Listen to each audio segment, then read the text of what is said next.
ამერიკის ადმინისტრაცია საქართველოს ხელისუფლებას ქვეყნის უსაფრთხოების უზრუნველყოფის საკითხებში თანამშრომლობის გაღრმავებას პირდება საქართველოს პარლამენტის თავმჯდომარის და უშიშროების და უსაფრთხოების საკითხებში ამერიკის პრეზიდენტის მრჩევლის დახურული შეხვედრის მთავარი თემა სახელმწიფოს უსაფრთხოება და ამ კუთხით ორი ქვეყნის თანამშრომლობა იყო. დავით ბაქრაძემ შეხვედრები უკვე გამართა ნატოს საპარლამენტო ასამბლეის პრეზიდენტთან და კონგრესმენებთან.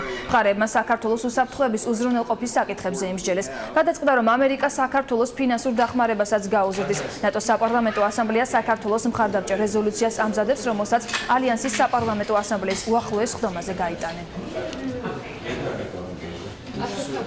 Დეტალურად განვიხილეთ ის პრობლემები, რომელსაც საქართველოს უქმნის რუსული შეიარაღებული ძალების უკანონო ყოფნა ქვეყნის ტერიტორიაზე, ოკუპირებული ტერიტორიები და უკანონო შეიარაღებული ფორმირებები, რომელიც იქ მოქმედებს. ასევე ვისაუბრეთ ავღანეთში მიმდინარე ოპერაციაზე, ვისაუბრეთ იმაზე, თუ რამდენად წარმატებული და ყოვლისმომცველი შეიძლება იყოს საქართველოს მონაწილეობა ავღანეთის ოპერაციაში, მათ შორის არა მხოლოდ შეიარაღებული ძალების გაგზავნის გზითაც და ბუნებრივია ვისაუბრეთ იმ თანამშრომლობაზე, რომელიც იგეგმება საქართველოს და ამერიკის შეერთებულ შტატებს შორის უსაფრთხოების საკითხებში.